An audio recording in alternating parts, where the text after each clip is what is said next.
नमस्कार, Ram Ram, hello, hi, welcome to let's talk with Nandita ji Mishra. आज मेरे गेस्ट हैं भीखू महात्रे, जिनका असली नाम है, मैं बताऊं? विनीत नाइक। क्योंकि विनीत नायक जी को कोई नहीं जानते, भीखू महात्रे जी को सब लोग जानते हैं। और आपका बहुत बहुत स्वागत है भीखू महात्रे जी और विनीत नायक जी, एलियास बहुत करके मैं बहुत आपसे बात धन्यवाद। कर सकती हूँ। आज हम बात करने वाले हैं महाराष्ट्र में जो रायता फैला हुआ है, और रायता एक डोंगे का नहीं है, बहुत सारे डोंगे एक साथ आ गए हैं वहां पे, जिनको समेटना संभालना मेरे ख्याल से इलेक्शन के बाद ही हो पाएगा, जब पूरी पब्लिक अपना एक जो कास्ट करेगी, एक वोट जाके, जो ब्लू इंक जो होती है उसके साथ में जाकर के।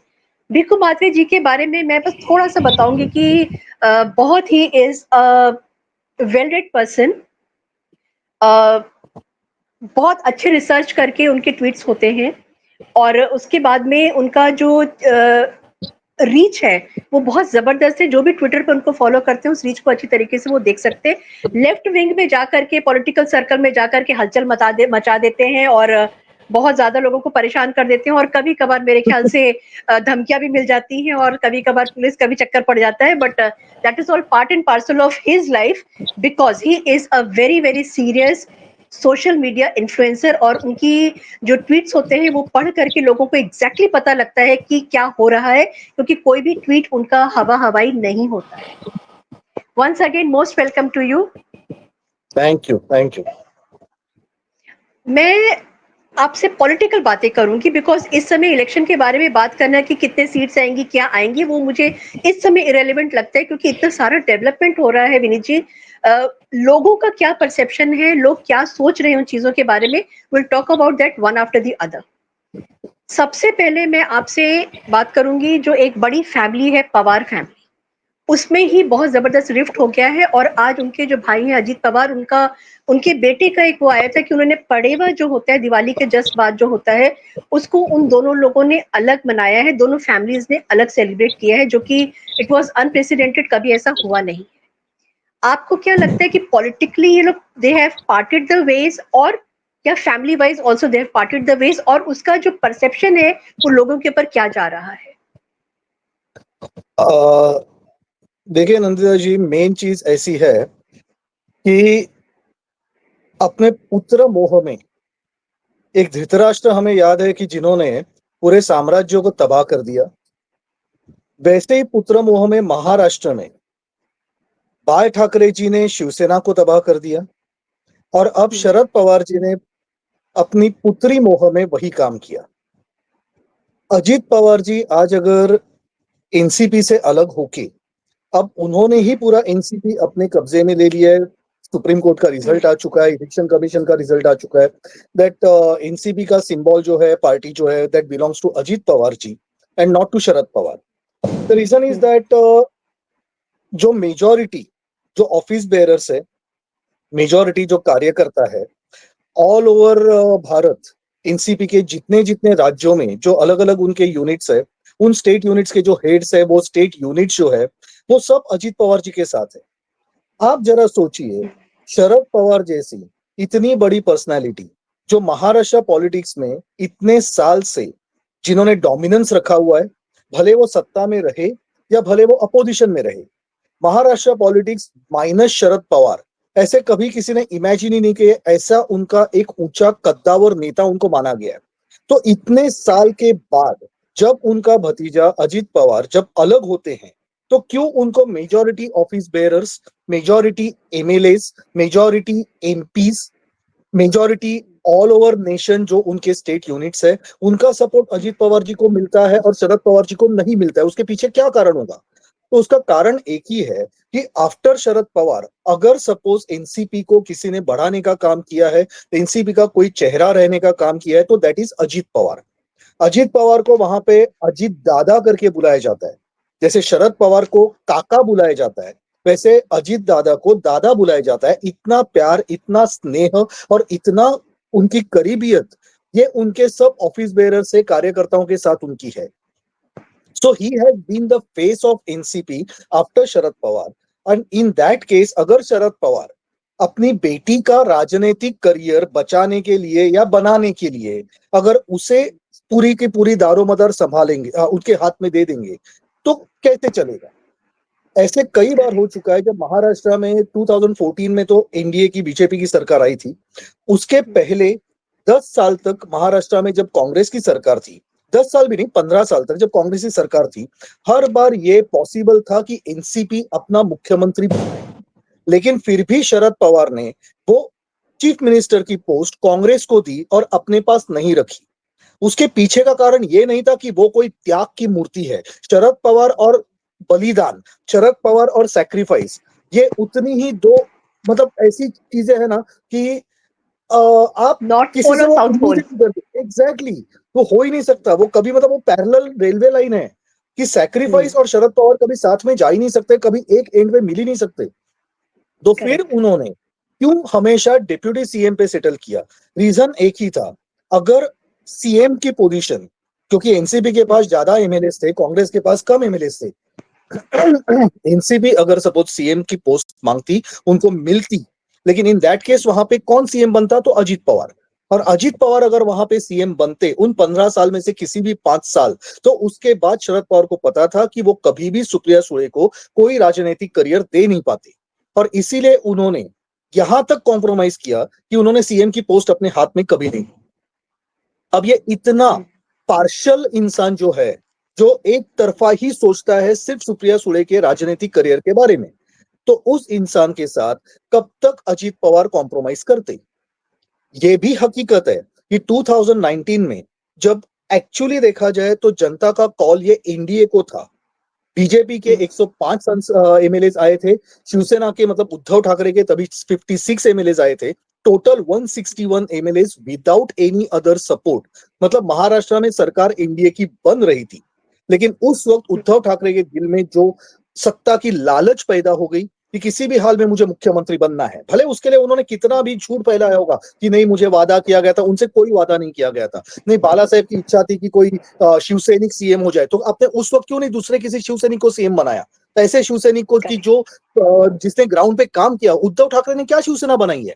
उद्धव ठाकरे को शिवसेना की गद्दी एक विरासत में आई है, लेकिन जिन्होंने शिवसेना बनाई ऐसे काफी नेता थे। प्रभाकर अपने एकनाथ शिंदे जी थे, उनके अलावा भी अगर आप देखोगे तो काफी सारे नेता थे। तो अगर आपको शिवसैनिक को ही अगर सीएम बनाना था, उनको क्यों नहीं बनाया? क्यों आपने अपने आप को खुद को सीएम बनाने के लिए इतना रायता फैलाया? क्यों आपने अपने बेटे का राजनीतिक करियर बनाने के लिए उस आदित्य ठाकरे को किसी तरह से लाइमलाइट में लाने के लिए आपने इतना सब कुछ किया? तो उस वक्त जब उनके दिल में सत्ता की लालच पैदा हुई, तो ये हकीकत है कि आपने सुना होगा कि एक सिर्फ 36 आवर्स के लिए 36 आवर्स के लिए बीजेपी और एनसीपी ने साथ में मिलकर सत्ता बनाई थी।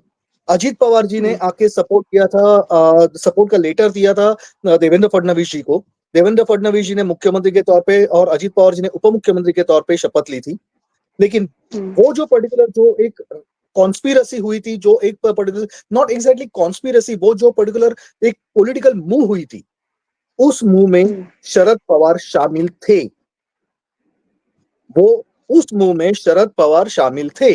लेकिन फिर जब उन्होंने देखा, Sharad Pawar was trying to get central agriculture ministry for Supriya Sule, और मोदी जी और अमित शाह जी के साथ जो जहां तक मैंने सुना हुआ है, जहां तक मेरे सोर्सेस से मुझे बताया हुआ है, मोदी जी और अमित शाह जी के पास जब शरद पवार ने अपना पैगाम भेजा था, अपना संदेशा भेजा था, तो अजीत पवार को डिप्टी सीएम, उसके लिए तो मोदी और अमित शाह जी दोनों तैयार थे।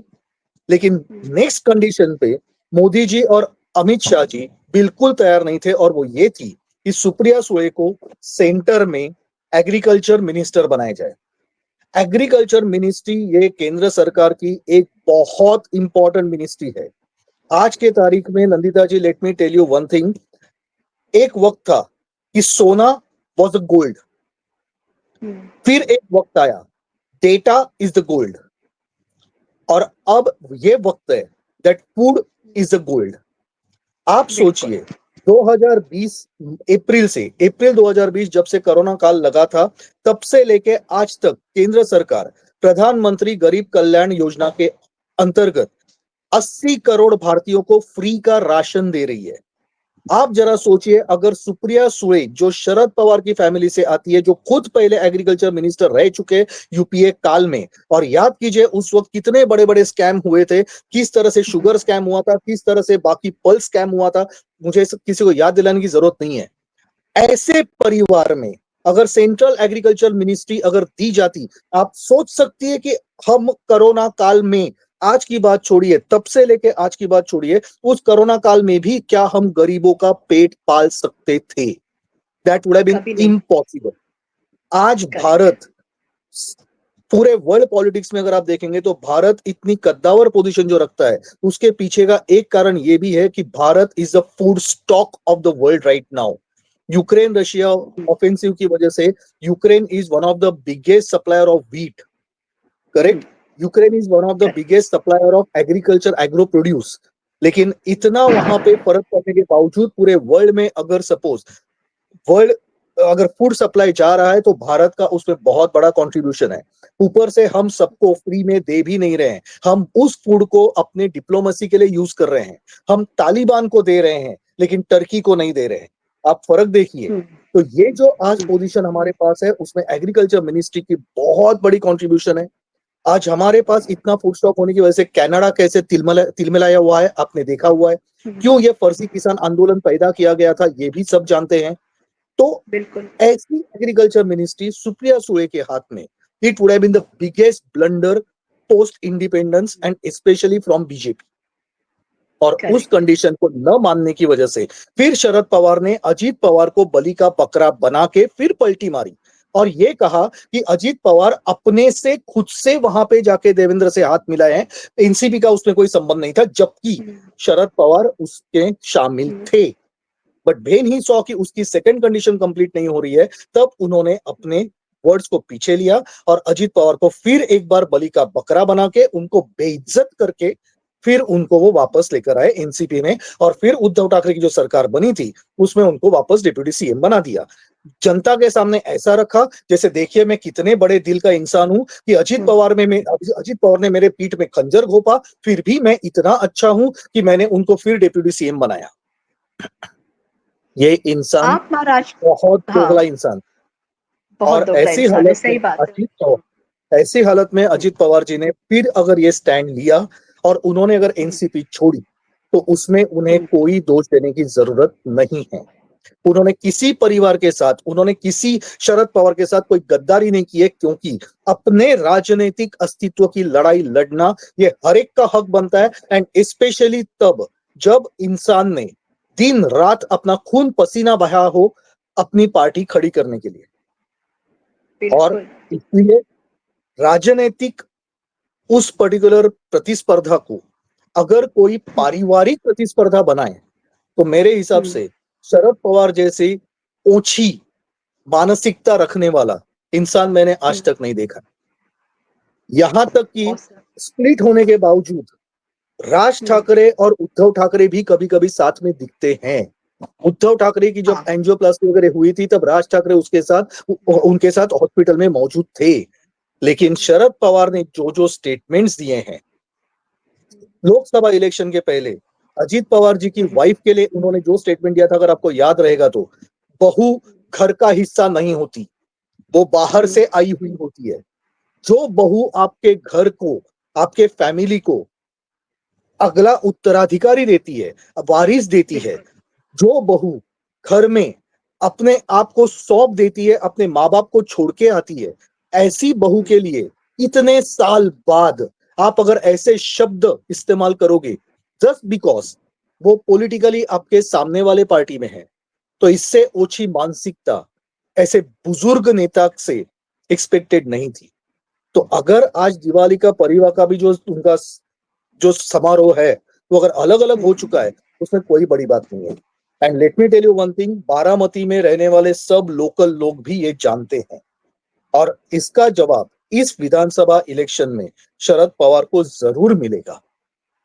Lok Sabha election I was coming to Baramati only, क्योंकि हम लोग बात कर रहे हैं विनीत जी बारामती में जो ये सब चीजें हो रही हैं, वहां के लोग आर दे ऑल्सो रियलाइजिंग कि तो गढ़ है शरद पवार का, कि शरद पवार ने सालों साल डिकेट्स डिकेट्स करके लोगों को बेवकूफ बनाया है, और अब जो खेल उन्होंने खेला है, are they also understanding this thing obviously Baramati में? देखिए, जनता जनता सब जानती है, जनता सब जानती है। लोकसभा चुनाव के जो कुछ भी रिजल्ट्स थे, definitely they were not expected as expected by NDA, because 48 में से हम तो अंदाजा लगा रहे थे कि 38 to 39 सीट्स तो आराम से आ पाएंगे, लेकिन इतने कम सीटों पे समेट जाना, दैट वाज समथिंग शॉकिंग।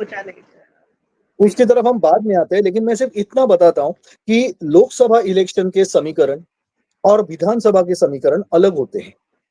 अब जैसे कई बार देवेंद्र फडणवीस जी ने भी ये एक मुद्दा रखा हुआ है कि मालेगांव कॉन्स्टिट्यूएंसी, वहां पे उस लोकसभा कॉन्स्टिट्यूएंसी में टोटल 6 असेंबली कॉन्स्टिट्यूएंसीज आते हैं।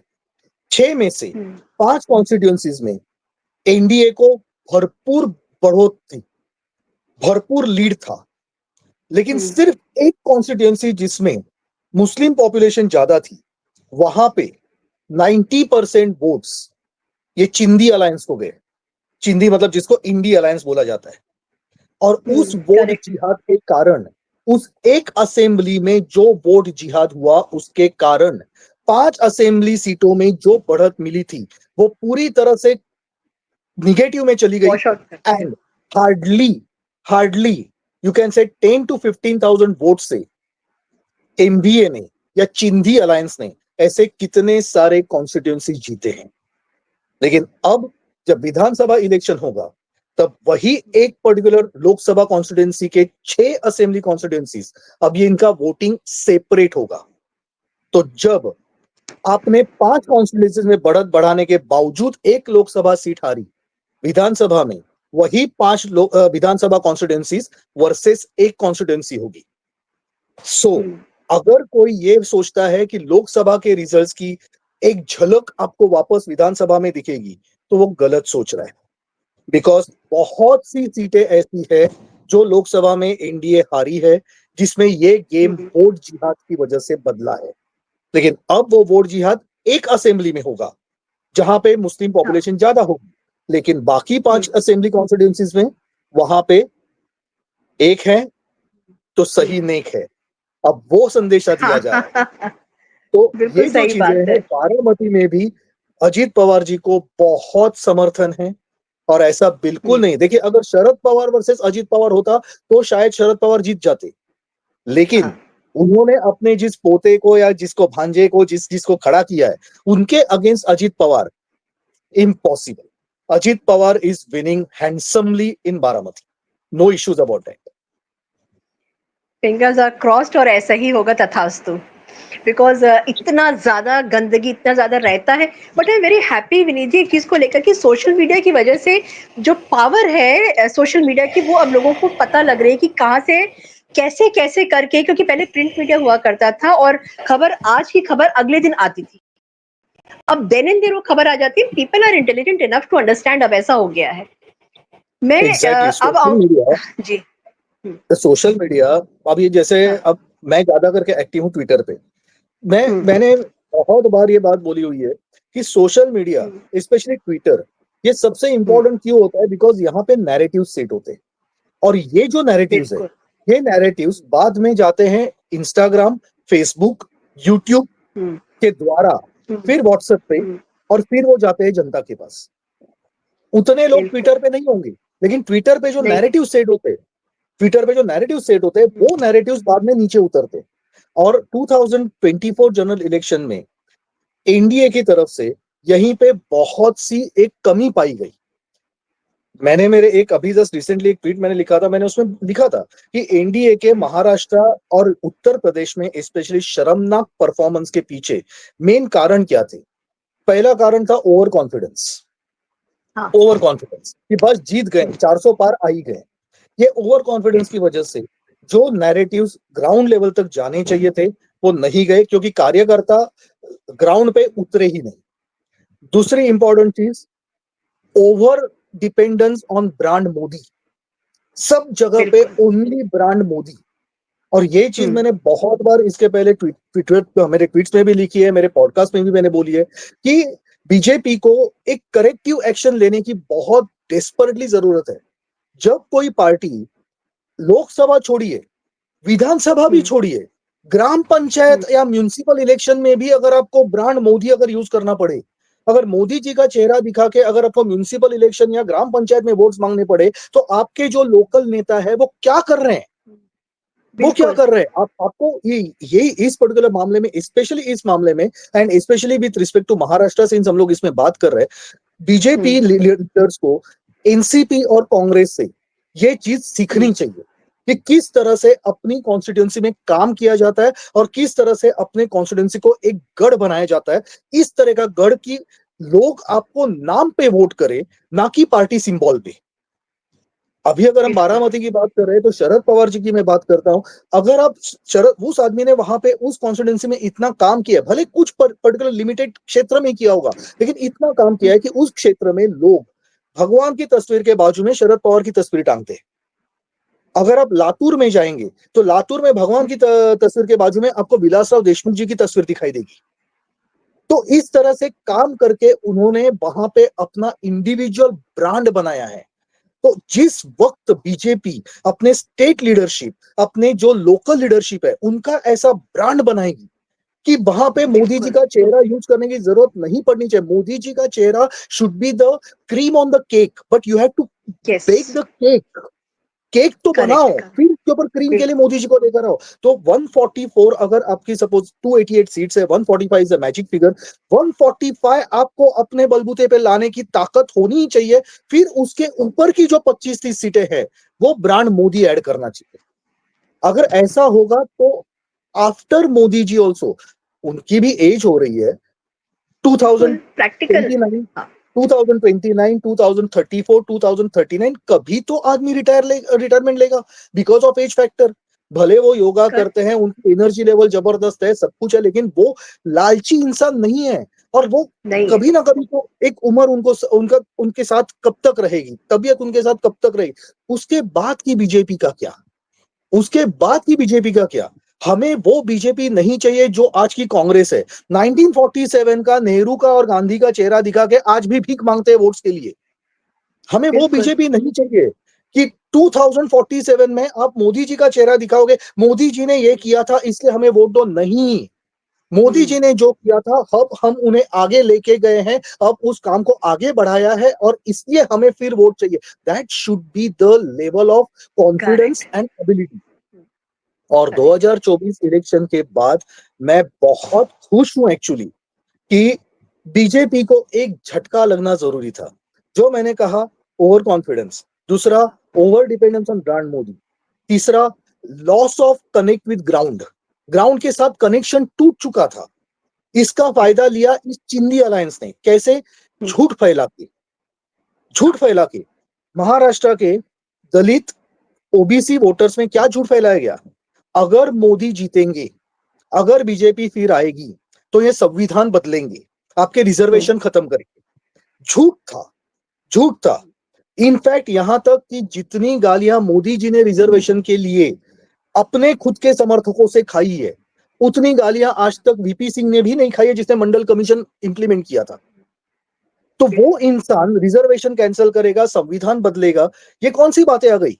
ये बिल्कुल सरासर झूठ था। लेकिन उसे ग्राउंड पे जाके अगर बताया जा रहा है तो उसी ग्राउंड पे जाके उन्हें ये बताने की जिम्मेदारी किसकी है कि ये एक ब्लैटेंट झूठ है। ये जिम्मेदारी थी बीजेपी कार्यकर्ताओं की। लेकिन ओवर कॉन्फिडेंस में सब मस्त थे, ग्राउंड पे कोई था ही नहीं। और व्हाट्सएप के थ्रू जो वीडियोस जा रहे हैं, जो यूट्यूब के जा रहे हैं, सब में झूठ फैलाया जा रहा है। ऊपर से वो 8,500 का खटाखट वाला वो स्कीम, उसके बाद फिर कहीं जाके क्या डॉक्यूमेंट्स क्या भर के ले रहे हैं, एप्लीकेशन भर के ले रहे हैं, अब हम आपको घर दे देंगे, अब हमको ये दे देंगे, आपने एप्लीकेशन भर दिया, सब हो गया। अरे इन बातों को कंप्लीटली झूठा साबित करने के लिए ग्राउंड पे कौन जाएगा? लेकिन हम अपने में मस्त है, जीत गए, 400 पार हो गए। तो ये कुछ कारण थे कि जिसकी वजह से 2024 में ये फटका पड़ा। दूसरी इंपॉर्टेंट चीज ये थी, सही भी था जी। हाँ, दूसरी इंपॉर्टेंट चीज महाराष्ट्र में ये थी कि ये जो अलग राजनीतिक समीकरण बने थे, बीजेपी, एकनाथ शिंदे जी की शिवसेना, अजित पवार जी की एनसीपी, किसी ने सोचा नहीं था ये ऐसा कुछ हो सकता है। हम्म, अच्छा, हम्म, इससे ज्यादा डेंजरस तो किसी ने ये नहीं सोचा था कि उद्धव ठाकरे की सेना कांग्रेस और शरद पवार के साथ हाथ मिलाई। ये भी हाँ, किसी ने नहीं सोचा था। अब इतने सब उलटफेर होने के बाद जो बोलते हैं ना कि अजीबो गरीब राजनीतिक समीकरण बने, उसके बाद का हम्म, पहला इलेक्शन, ये 2024 का लोकसभा इलेक्शन था। किसी को पता नहीं था कि अपनी केमिस्ट्री ये कैसी है। हम्म, जब नेताओं को पता नहीं था आपस में केमिस्ट्री कैसी है, तो मतदारों को क्या पता होगा। अब अच्छा, बिल्कुल, अब दूसरी इंपॉर्टेंट चीज ऐसी है, अ, लोकसभा चुनाव किसके लिए था? मोदी जी के लिए था। हम्म, करेक्ट। मोदी जी को as a prime correct, minister वापस बनाने के लिए था। अब जरा मुझे बताइए, एकनाथ शिंदे जी के जो शिव सैनिक है, उनको हम्म, उसमें क्या इंसेंटिव है? उनको उसमें कोई इंसेंटिव नहीं है। उनको पता है कि हमारे नसीब में दो तीन ऊपर की कुछ मिनिस्ट्रीज आएंगे, बस वो तो आने ही है। तो अगर सपोज हम्म, जिस कॉन्स्टिट्यूंसी में हम हैं, वहां पे अगर हम सपोज काम नहीं भी करते, और हम्म, पुराने संबंध है, 50 साल के रिश्ते हैं उद्धव ठाकरे के लोगों के साथ, तो चलो हम्म, उनके लिए काम कर देते हैं, क्या फर्क पड़ने वाला है। तो कोई पर्सनल उसमें इंसेंटिव नहीं था। सेम थिंग हम्म, अजित पवार जी के एनसीपी के कार्यकर्ताओं के लिए क्या होने वाला है। मोदी जी हम्म, पंतप्रधान तो बनने ही वाले हैं। महाराष्ट्र में कुछ हम्म, 2-4 सीटें कम भी हो गई तो भी फर्क तो पड़ने वाला है नहीं, वो तो बनेंगे ही। 400 पार की जगह पे 390 हो जाएंगे तो भी हो जाएगा, कोई टेंशन नहीं है। हमारे नेताओं को एक हम्म, दो तो मिनिस्ट्री तो मिलने ही वाली है। तो हम्म, जिनके साथ पिछले 50-60 साल के संबंध है उस शरद पवार के लोगों के साथ, क्यों ना उनके लिए काम किया जाए। तो हम्म, वहां पे ना पर्सनल इंटरेस्ट ज्यादा था, और एक जो नेशनल इंटरेस्ट था या लीडरशिप की तरफ का जो लॉयल्टी थी वो कम थी। लेकिन अब करेक्ट, गणित बिल्कुल बदला हुआ है। अब जो है, अब एवरी इंडिविजुअल कॉन्स्टिट्यूएंसी और वो हाँ, हर अपने लीडर को, अब ऐसा है, अगर सपोज हम अपने वोट्स हम्म, एनडीए को नहीं देंगे, अगर हम एनडीए के लिए काम नहीं करेंगे, तो हमारी सीटें कम आएंगी। अगर एनसीपी की सीटें कम हो गई अजित पवार जी की, तो उनको फिर डिप्यूटी सीएम कैसे बनाएंगे, या फिर वो सीएम कैसे बन सकते हैं, क्योंकि इंडिया ने तो अपना सीएम का चेहरा डिक्लेयर नहीं किया हुआ है। चलो ये तो हम्म, ठीक है, अजित पवार जी को भी पता है कि वो डिप्यूटी सीएम बनेंगे, उसमें कोई टेंशन नहीं। लेकिन अगर सीटें कम आ गई, तो अपने अजित पवार जी की इज्जत गई, उनकी बेइज्जती मतलब बिल्कुल, हमारी बेइज्जती नहीं। अब तो एनसीपी की सीटें लाने ही है। अब एकनाथ शिंदे जी के शिवसैनिकों को ये, एकनाथ शिंदे जी अभी तो चीफ मिनिस्टर है, अगर सपोज मान लीजिए हमारी सीटें नहीं आई और बाद में फिर अगर वो सीएम नहीं रह सके, तो ये तो हमारी बेइज्जती हो गई। नहीं, हमें एकनाथ शिंदे जी के लिए करना ही है। तो अब जो है ना, अब उनके 50-60 साल के जो रिलेशन है, जो उनको कर्ज उतारना था वो उतार चुके हैं। अब उन्हें वो हम्म, कर्ज वापस करने की जरूरत नहीं है। अब उनका फर्ज उनके उस कर्ज पे भारी पड़ने वाला है। Correct, So this is the different chemistry which this particular हाँ। assembly election will see. And most तभी मैंने, importantly, हाँ, हाँ, बोलिए बोलिए। नहीं तभी मैंने कहा ना, रायता इतना सारा है और बहुत सारे डोंगों में रायता है, ये नहीं कि एक बड़े से बर्तन में रायता है। तो एग्जैक्टली exactly. तो ये जो पर्टिकुलर स्टेटमेंट है ना, मैंने जानबूझ के यूज किया कि उन्हें जो अपना फर्ज उतारना था पुराने रिश्तों का, वो 2024 में जनरल इलेक्शन में उतार चुके हैं। अब उनकी बारी है कर्ज निभाने। सॉरी, जो कर्ज था वो चुका चुके हैं, अब उनकी बारी चुका है चुके फर्ज हैं, निभाने की। अब फर्ज उनका निभाने। फर्ज उनके कर्ज पे भारी पड़ेगा और वो अपने अपने नेताओं के लिए काम करेंगे। मतलब ओवरऑल एनडीए के लिए ये बेनिफिशियरी होगा। At the same time opposite camp में अब ज्यादा रायता फैला हुआ है, बिकॉज हाँ, कभी किसी ने अभी उद्धव ठाकरे को इस बात का जवाब देना भारी पड़ रहा है कि जब आप एनडीए में बीजेपी के साथ थे, तब आपको 288 में से 288 में से 144 सीटें लड़ने मिली थी। फिर अपने बड़ा ताव दिखा के आप अलग हो गए, ये बोल के कि हमारे साथ अन्याय हो गया, अन्याय हो गया। तो अब जब आप जिंदगी में पहली बार 90 से कम सीटें लड़ रहे हैं, तो आपके साथ कौन सा न्याय हो गया।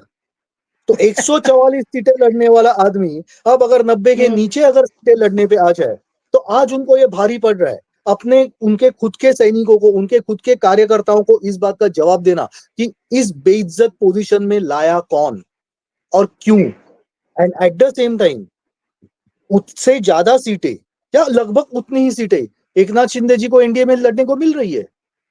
तो क्या टेंशन है। तो मतलब आज इतना अलग तरीके से ये पर्टिकुलर रायता चेंज हुआ है कि 2024 में जो उनको अपर हैंड मिला था, अब वो कंप्लीटली अपोजिट साइड पे चला गया। अच्छा, दूसरी इंपॉर्टेंट चीज एंड लास्ट इंपॉर्टेंट चीज इसमें ये है कि ये जो सरकार बनी, Ajit Pawar, Eknath Shinde plus BJP, BJP के लोगों को भी ये पसंद नहीं थी, अरे क्या हो रहा है। अच्छा, अजित पवार जी के लोगों को भी अनकंफर्टेबल था कि हम शिवसेना वालों के साथ काम करें। तो ये जो पर्टिकुलर चीज थी, ओवरऑल मतदारों में भी थोड़ी एंटी इनकम्बेंसी थी, थोड़ा गुस्सा था कि ये राजनीति थोड़ी है, ये तो गंदा है, ये है वो है। अरे भाई, जब उद्धव ठाकरे ने जिसके नाम पे जिनका चेहरा दिखा के वोट मांगे, 56 आपको एमएलए चुन के आए थे, वो एमएलए मोदी जी का ही चेहरा यूज कर रहे थे ना जीतने के लिए। तो उन मोदी जी का चेहरा दिखा के आप जीते, उसके बाद आपने उसी बीजेपी को बैकस्टेप किया और कांग्रेस और एनसीपी के साथ सरकार बनाई। उस कांग्रेस के साथ आप चले गए, उस कांग्रेस के साथ चले गए जिनके लिए बाला साहेब ठाकरे जी ने ये वर्ड्स यूज किए थे। बाला साहेब ठाकरे जी को यहाँ पे हिंदू हृदय सम्राट माना जाता है, तो वो जो बाला साहेब ठाकरे, उन्होंने ये वर्ड्स यूज किए थे कि हिजड़े झुकते हैं सोनिया के सामने। याद है, इसके ऊपर काफी मीम्स बने हुए हैं, काफी जगह पे ये स्टेटमेंट, राइट। उस कांग्रेस के साथ जाके तुमने हाथ मिलाया, उस पर्टिकुलर सोनिया गांधी के सामने जाके आप बाप बेटे वहां पे नमस्कार करके खड़े हुए हैं। लोगों में तभी भी गुस्सा था, लेकिन 2.5 साल में जब उनको हटाया गया और उसके बाद ये अब एक अलग सरकार बन गई जिसकी केमिस्ट्री भी लोगों के समझ में नहीं आ रही थी, तो वो गुस्सा अब इस एनडीए की तरफ आ गया। तो लोगों में कहीं तो प्रक्षोभ था, कहीं तो नाराजगी थी, और वो उन्होंने 2024 जनरल इलेक्शन में उतार दी। अब लोग भी हल्के हो चुके हैं, और एट द सेम टाइम जो कर्ज थे वो उतर चुके हैं। So because of that, now this time assembly election is going to be a totally different ball game, and I'm very confident. देखिए, मैं आपको, अगर हम ये पॉडकास्ट 2024 इलेक्शन के बात कर रहे होते, तो मैं आप, और अगर आप मुझे पूछते कि एनडीए के जीतने के चांसेस कितने हैं, तो मैं सीधे सीधे बोलता 40-60, 60% चिंदी, 40% एनडीए। उसके बाद धीरे धीरे वक्त चला गया, जैसे जैसे महीने पास होते गए ये परसेंटेज मैं चेंज करते गया। From 40-60 India came to 45-55, then it came to 49-51, then it was 50-50, and आज की तारीख में अगर आप मुझे पूछेंगे, एनडीए 55%, चिंदी 45%, ये आज की ग्राउंड रियलिटी यहाँ पे है। और I believe it.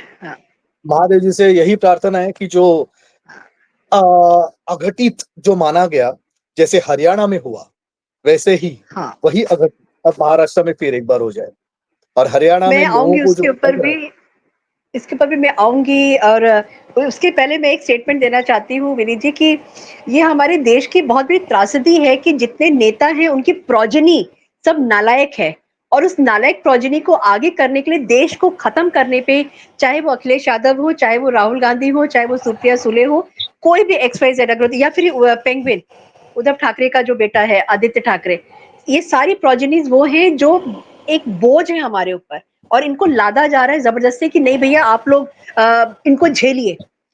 Now coming to Haryana में जो अनप्रेसिडेंटेड रिजल्ट आया है, जो कि बिल्कुल सोचा ही नहीं था इन लोगों ने, चिंदी लाइन्स ने जिसको आप बोलते हैं, वहीं पे आकर के हिमाचल प्रदेश में जो हालत हुई है, शायद उसको देख करके खड़गे ने कर्नाटका में जाकर के एक वाट लगाई है कि बजट को और फ्रीबीज का एक बैलेंस होना चाहिए। तो उसको आप कैसे देखते हैं, और क्या महाराष्ट्र के लोग इस चीज को समझ रहे हैं कि हरियाणा में क्या हुआ है, हिमाचल में क्या हुआ है? सबसे पहली चीज मैं आपको ये बता दूं कि हरियाणा का जो रिजल्ट लोगों को अनइमेजिनेबल लगा, अघटित लगा, अनहोनी लगी। एक्चुअली वैसा नहीं था, मैं ज्यादा मतलब बढ़ा चढ़ा के नहीं बात कर रहा हूँ। आपको अगर क्रॉस वेरीफाई करना है तो आप कभी मेरा ट्रैवल प्लान देख के भी क्रॉस वेरीफाई कर सकते हैं।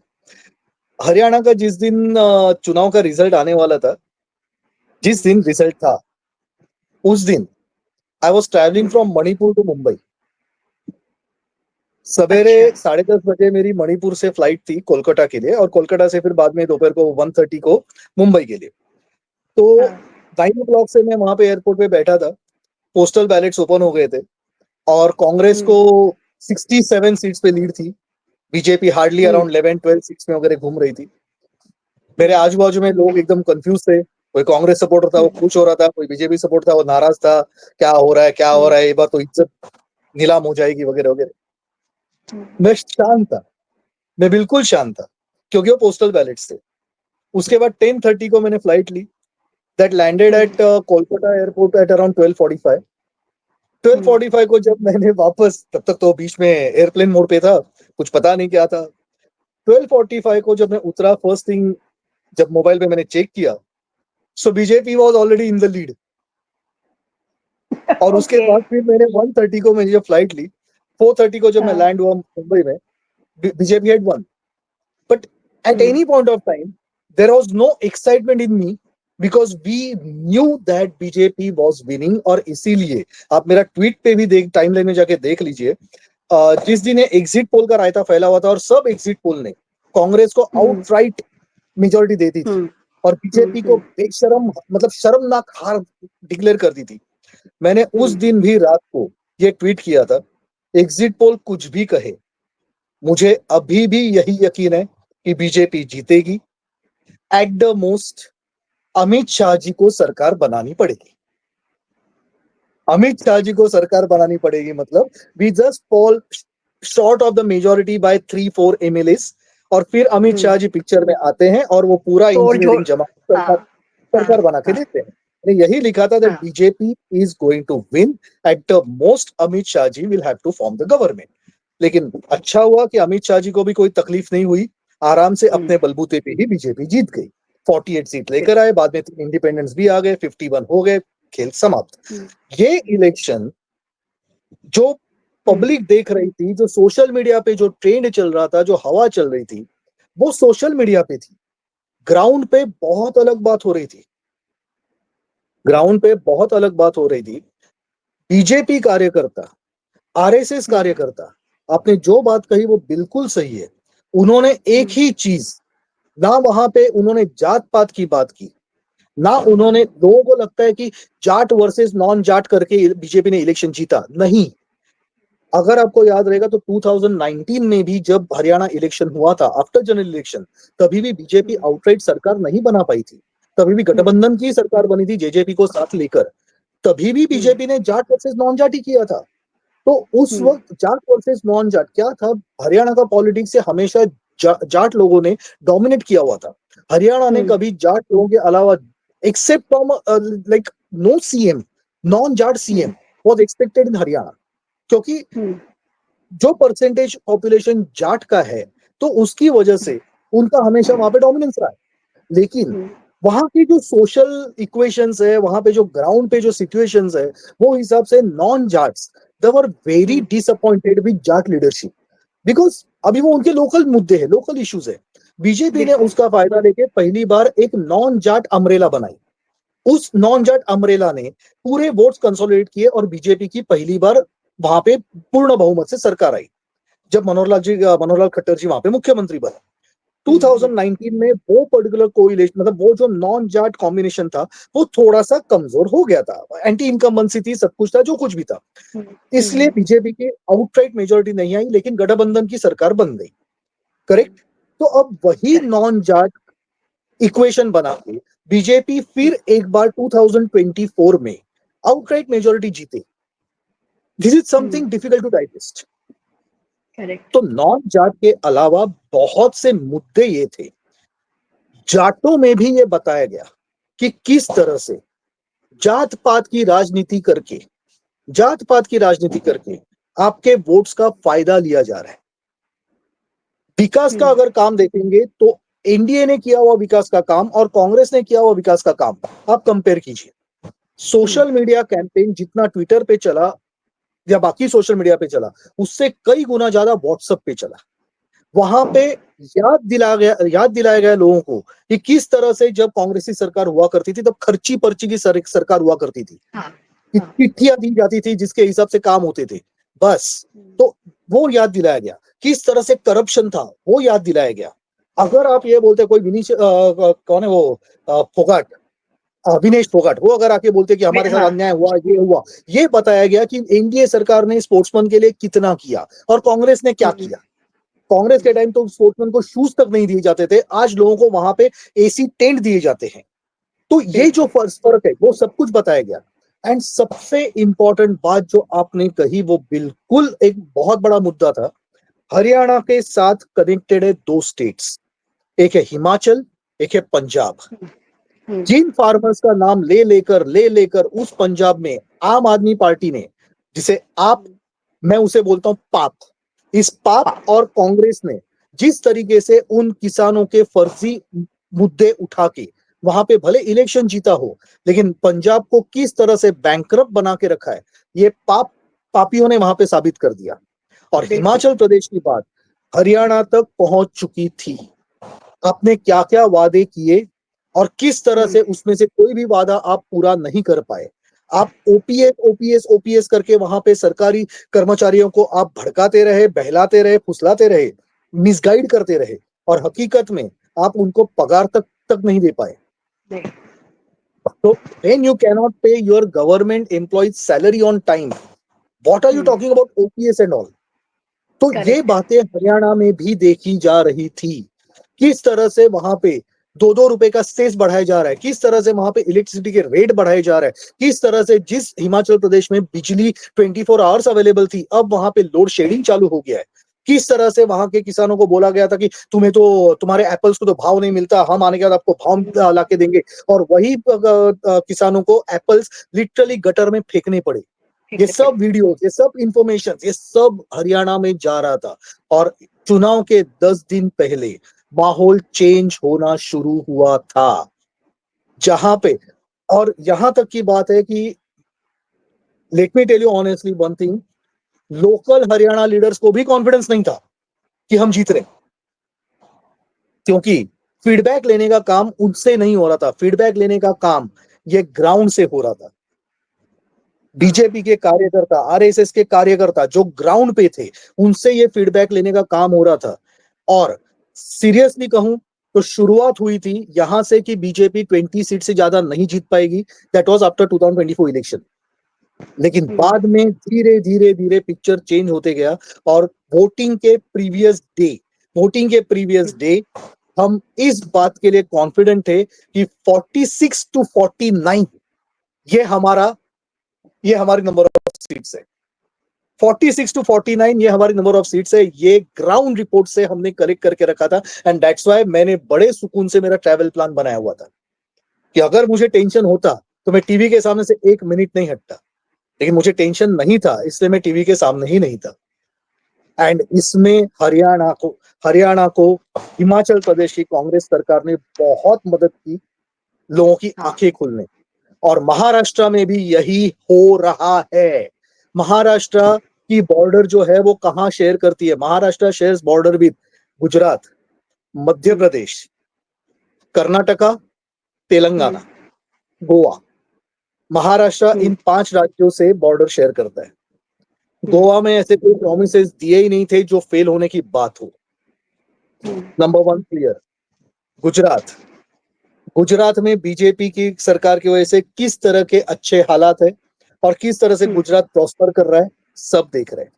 वहां पे भी ऐसे कोई चुनावी वादे हुए ही नहीं जो बीजेपी ने पूरे नहीं किए हो। Second clear. Now third, Madhya Pradesh, लाड़की बहन योजना जो महाराष्ट्र में शुरू हुई, जो एक्चुअली एक बहुत बड़ा गेम चेंजर साबित हो रही है। ये लाड़की बहन योजना, ये लाडली बहन योजना मध्य प्रदेश से ही शुरू हुई, और वहां पे किस तरह से लाडली बहन योजना की इंस्टॉलमेंट्स ये रेगुलर दिए जाते हैं बीजेपी सरकार की तरफ से। इनफैक्ट उसमें बढ़ा के अब वो 3000 तक पहुंच चुका है। आई थिंक 2250 और 325, I am not very sure, वहां तक वो पहुंच चुका है। वो भी वहां की बॉर्डरिंग जनता जानती है। और उस तर्ज पे जब लाड़की बहन योजना महाराष्ट्र में शुरू हुई, तब उसके इंस्टॉलमेंट्स भी यहाँ की एनडीए सरकार ने टाइम पे पहुंचा दिए। दिवाली के भी जो इंस्टॉलमेंट से पता था कि आचार संहिता लगेगी, फिर इंस्टॉलमेंट दे नहीं पाएंगे, इसलिए वो ऑलरेडी इन एडवांस दिए गए। तो आज जब ये चिंधी अलायंस वाले जाके उनको बोलते हैं कि आपको कहाँ इंस्टॉलमेंट मिली, इंडिया सरकार ने वो इंस्टॉलमेंट स्टॉप कर दी, वो खाली पहले की नौटंकी थी। तो महिलाएं उनको बोलती है, हमारी बहनें उनको बोलती है, भाई ऑलरेडी आ चुकी है। जहां पे 2500 आना था वहां पे 7,500 आ गया, क्योंकि हमें एडवांस में दिया गया, और इलेक्शन के बाद अब आगे भी मिलेगा। ऐसे छोटे चेहरे लेके घूम रहे वो चिंदी वाले, जब वो बात करते हैं कि महिलाओं को ये पर्टिकुलर योजना बंद कर दी गई, महिलाएं खुद बताती है, बहनें खुद बताती है, हमें तो एडवांस में मिल चुका है और हम दिवाली उस पैसे से मना रहे हैं। तो 3rd wicket down, and now बची 2 विकेटें, कर्नाटका एंड तेलंगाना। कांग्रेस ने वादे तो बहुत किए, पूरे कहाँ किए। आज कर्नाटका की जो हालत है, इंफ्रास्ट्रक्चर, इलेक्ट्रिसिटी के रेट्स बढ़ना, महिलाओं को जो वादा किया था महालक्ष्मी योजना वो रेगुलरली न मिलना, किसानों का कर्जा माफ करने की बात की तेलंगाना, 70 लाख किसानों के कर्जे माफ करने की बात थी, अभी तक सिर्फ 22.5 लाख की बात हुई है। 70 लाखों का वादा किया गया था, 15 दिन, मैक्स टू मैक्स 3 महीने में 2 लाख के कर्ज माफ किए जाएंगे। 70 लाख में से अभी तक 22.5 भी मुश्किल से हुए। तो आप सोचिए, ये बातें यहां पे भी आई है, और बीजेपी ये बातें बहुत अच्छी तरह से, अजीत पवार, एकनाथ शिंदे, सब लोग, पूरा एनडीए ये बातें बहुत अच्छी तरह से वोटर्स के पास लेके जा रहे हैं कि सी द बॉर्डरिंग स्टेट्स, ये प्रॉमिस करते हैं, पूरे नहीं करते। इन्होंने बोला हम कॉन्स्टिट्यूशन बदलेंगे, बदला नहीं बदला। इन्होंने बोला रिजर्वेशन कैंसिल करेंगे, किए नहीं किए। इन्होंने मराठा रिजर्वेशन के इतने मुद्दे उठाए, इन्होंने क्या किया? 2014 टू 19 जब देवेंद्र फडणवीस जब मुख्यमंत्री थे, तभी मराठा रिजर्वेशन उन्होंने पास किया था। सुप्रीम कोर्ट में केस गई थी, हाई कोर्ट में केस गई, बहुत अच्छी तरीके से वो डिफेंड किया गया।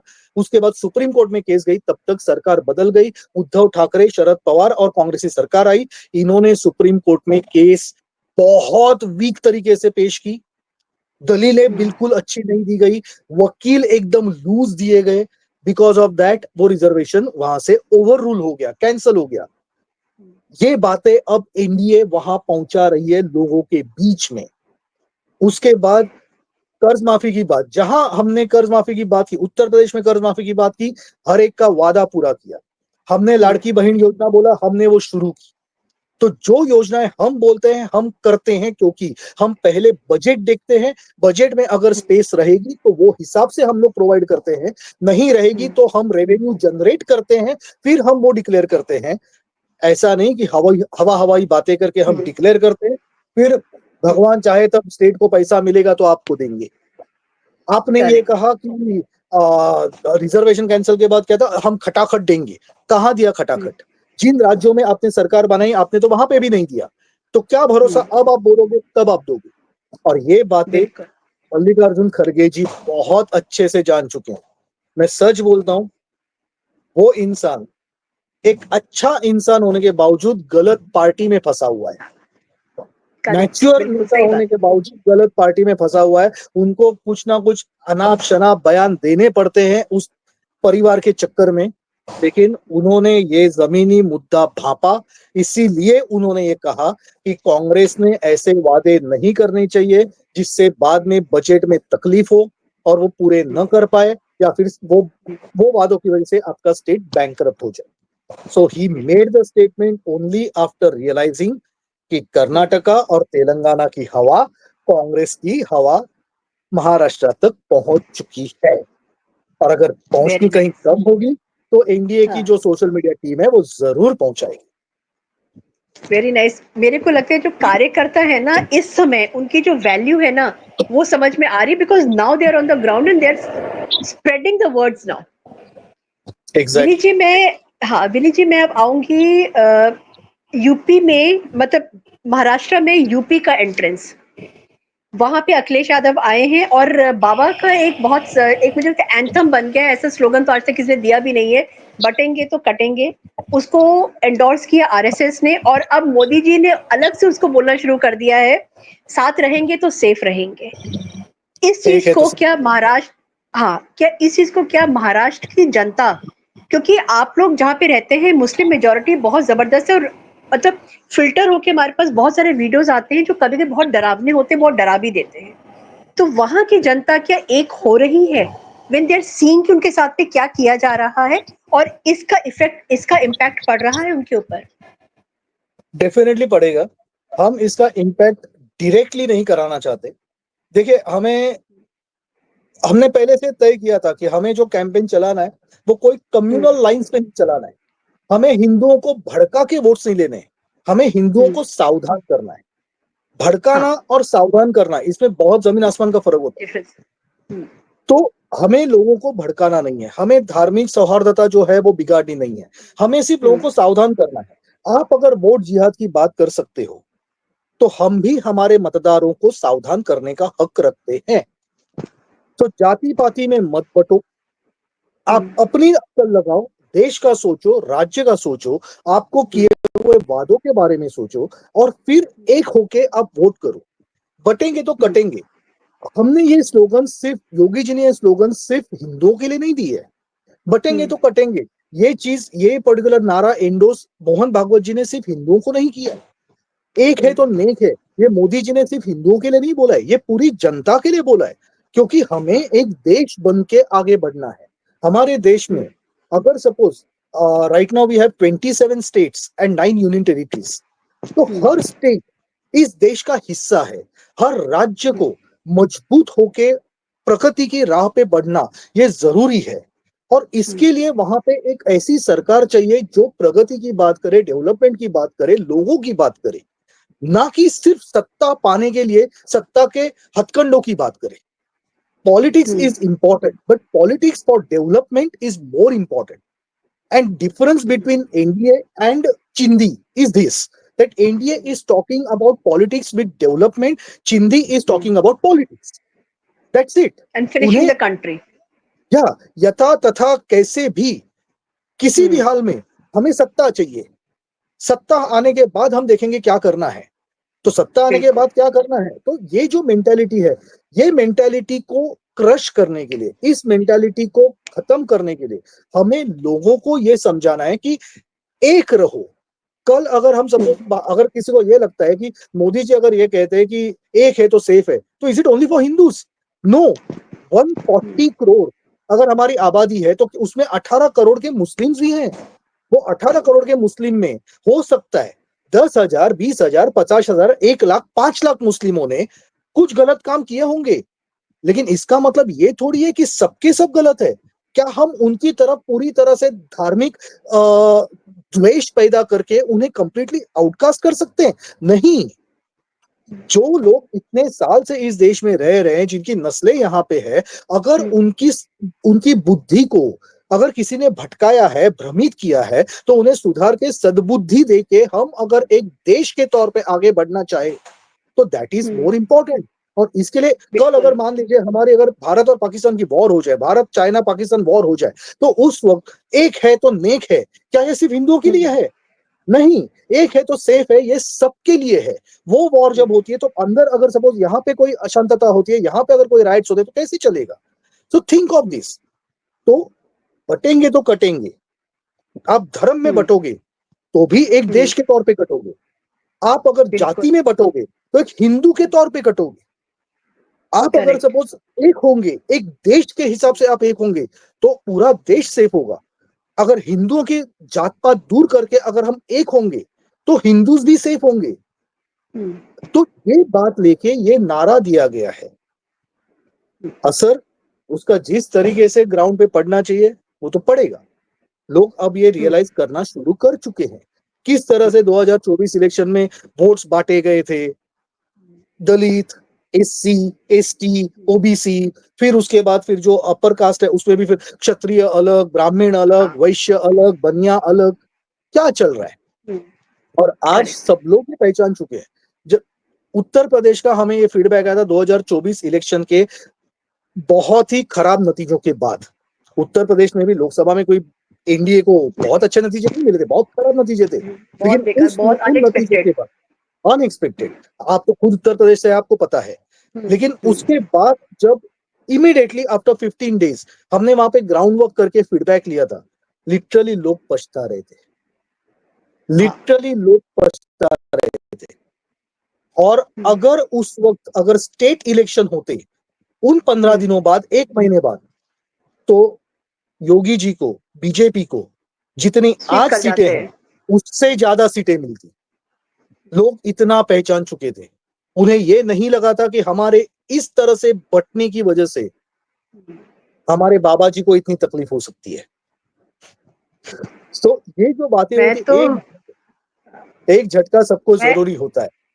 नहीं, ज़रूरी था, मुझे भी लगता है। ठीक है, भाजपा के हैं, हम लोग राइट विंगर्स हैं और मैं भी कोर भाजपा में ही हूँ मैं भी। लेकिन मैंने खुद देखा था विनीत जी कि सच में हम लोगों का एक ना लैक डाइसिकल अप्रोच हो गया था, कंफर्ट जोन में थे हम लोग भी। और एक ओवर एग्जैक्टली। कॉन्फिडेंस था, बिल्कुल था। और ग्राउंड वर्क करने में भी ना लोग, एक तो गर्मी बहुत हो रही है, छुट्टियां हो रही हैं, बहाने बहुत हो गए थे उस समय, जो कि बैकफायर किया था। लास्ट क्वेश्चन, अभी अरविंद सावंत ने, जैसे मुझे लगता है पॉलिटिक्स में एक कंपटीशन चल रहा है कि आप एक फीमेल को ऑब्जेक्टिफाई आप कैसे करेंगे, चाहे वो आजम खान हो जो कि जयप्रदा के अंडरगारमेंट्स का कलर बता रहे थे, या फिर मुल्ला मुलायम हो जो रेप होने के बाद में कहते हैं कि लड़के हैं, गलती हो जाती है क्योंकि एक female she is an object, या फिर उनके अपने अखिलेश बेटे जो हैं जिन्होंने एक छोटी बच्ची के रेप के बाद में डीएनए के लिए उन्होंने बात करना शुरू कर दिया था। उसी तरीके से Shaina NC is a very very respected lady, और उनके लिए माल वर्ड यूज करना, या उससे पहले टंच माल भी बोला था दिग्विजय सिंह ने। तो जो अब जो बोला गया है शाइना एनसी जी को लेकर के, जो माल वर्ड यूज किया गया है, आपको लगता है इसमें ये कहीं पे पब्लिक को उनकी पब्लिक की पल्स को हिट करेगा? इस तरीके देखिए, का जो हम्म, अगर नेता ऐसी बातें कर रहा है तो उसका मेंटल कैसा होगा, उसका मेंटल स्टेट कैसा होगा? देखिए एक बात मैं आपको कहता हूँ नंदिता जी, जी। झारखंड में भी इलेक्शन हो रहे हैं। हम्म। झारखंड में भी गीता सोरेन जी के लिए ऐसे ही शब्द वहां के कांग्रेस के एक विधायक ने यूज किए, हाँ। हाँ, रिजेक्ट माल। रिजेक्टेड माल। वहां पे फर्क पड़ेगा, वहां पे बहुत फर्क हम्म। पड़ेगा, बिकॉज वो ट्राइबल्स की एक अलग मेंटेलिटी है। हम्म। ऑलरेडी उनको बहुत सब्जेक्टिफाई, ओवरऑल ट्राइबल्स को बहुत सब्जेक्टिफाई ये सदियों से किया हुआ है। अगर दलितों पे अत्याचार हुए तो हम्म। उससे कहीं गुना ज्यादा अत्याचार उन दलितों में इंक्लूड किए गए उन एससी एसटी ट्राइबल्स पे हुए। तो हम्म। उनमें एक ऑलरेडी एक आक्रोश होता है, वो ज्यादा हम्म। भावनिक होते हैं। हम्म। वहां पे अगर किसी लेडी के लिए, किसी महिला के लिए ऐसे अपशब्द यूज किए, इस्तेमाल किए गए, हम्म। तो उसका ज्यादा असर पड़ेगा। हम्म। महाराष्ट्र में अगर यही चीज इस अरविंद सावंत ने गांव खेड़े के किसी नेता के लिए अगर ये वर्ड इस्तेमाल किया होता तो उसका बहुत ज्यादा हम्म। आक्रोश आपको दिखाई देता। मुंबई में वो ओके। होने की वजह से उसका हम्म। वोटिंग पे इतना असर नहीं पड़ेगा। I am telling you hmm. Political, hmm. Hmm. Politically अगर हम लोग बात करेंगे तो उसका इतना कोई असर नहीं पड़ेगा। डेफिनेटली महिलाओं को ये बात पसंद नहीं आएगी, but that won't hmm. Be a factor when they go for the voting. मतलब जो वोट करेक्ट। करते हैं और बटन दबाते हो, इंसान के दिमाग में जो साइकोलॉजी रहती है कि कौन से मुद्दे उसके दिमाग में हावी रहते हैं, तो उन हम्म। मुद्दों में ये मुद्दा इतने मायने नहीं रखेगा। हाँ, the only thing is that कि इसकी वजह से अपोजिशन की जो है वो मेंटेलिटी लोगों के सामने आ जाती है। एक कहीं तो हम्म। वो निगेटिव फैक्टर में वो चला जाता है। तो एक निगेटिव स्केल बिल्कुल। में लेके जाने के लिए ऑलरेडी मतलब जो अभी इनका हम्म। करप्शन है, इनका इनकम्पिटेंस जो है वो, हम्म। ये इसके अलावा और एक फैक्टर उसमें ऐड हो जाता है कि ये औरतों की इज्जत नहीं करते। सो इट इज हाँ। One factor taking you to the negative scale, but not like pushing you for the votes. But हाँ, ओवरऑल हम्म। इसका थोड़ा बहुत तो असर उधर देखने मिलेगा, स्पेशली उनकी हाँ। कॉन्स्टिट्यूंसी में देखने मिलेगा, बिकॉज मुंबा देवी कॉन्स्टिट्यूंसी जो है उसमें एक एरिया आता है, वो है कामाठीपुरा। ये अच्छा। जो एरिया है, ये मुंबई का फेमस क्या बोलते हो रेड लाइट एरिया है।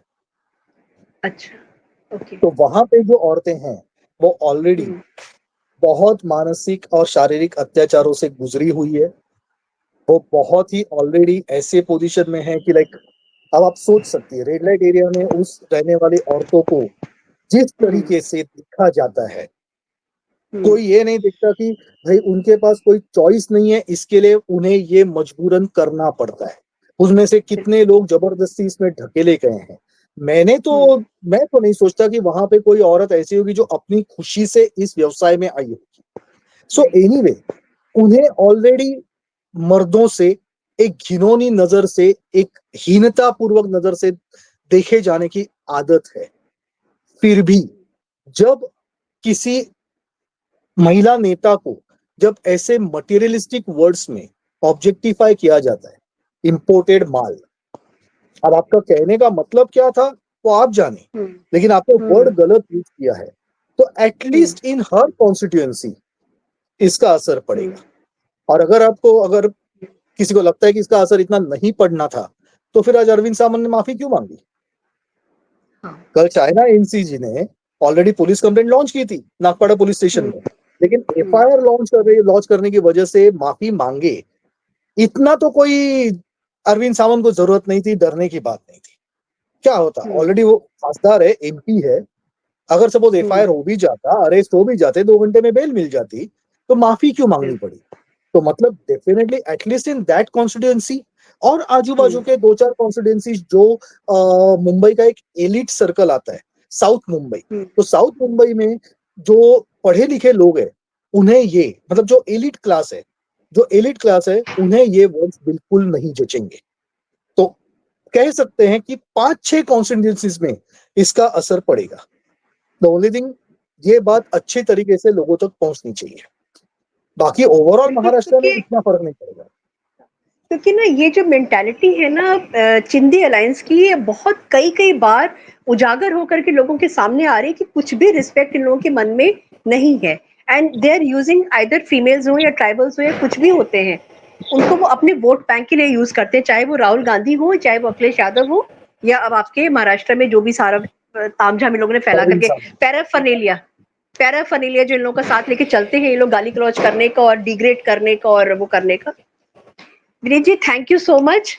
और मतलब मैं आई एम सो हैप्पी, क्योंकि मैंने आपके ट्वीट्स में पढ़ती हूँ और फॉलो तो मैंने अभी आपको करना शुरू किया, काफी 2-3 महीने से करना, एंड मैं सच बता रही हूँ कि मतलब क्योंकि मैंने आप जो स्टार्टिंग में बोला, मेरा ओपनिंग लाइन से कि बहुत वेल रिसर्च होते हैं और कोई भी हवाई बातें नहीं होती हैं, और आपसे भी बात करके तो बिल्कुल एकदम सामने से पता लगा कि कितना ग्राउंड पे रह करके आपने सारी बातें आज बताई, सब चीजें शेयर किया है। मेरे चैनल को मेरे चैनल को लाइक करिए, सब्सक्राइब करिए, शेयर जरूर करिएगा, क्योंकि आज का जो मेरा इंटरव्यू है भीखू महात्रे, उनके साथ में, वो एक बहुत वोलेटाइल है और बहुत एक्सप्लोसिव है और बहुत ओपननेस के साथ है, बहुत कैंडिड वे में, रॉ से तरीके से उन्होंने क्रूड वे में बहुत सारी बातें बोली हैं जो कि बहुत सही है और डाउन टू द अर्थ बातें थी। आपका बहुत बहुत धन्यवाद भीखू महात्रे जी। विनीत जी, थैंक यू सो मच। जय हिंद, जय भारत, मेरा भारत महान।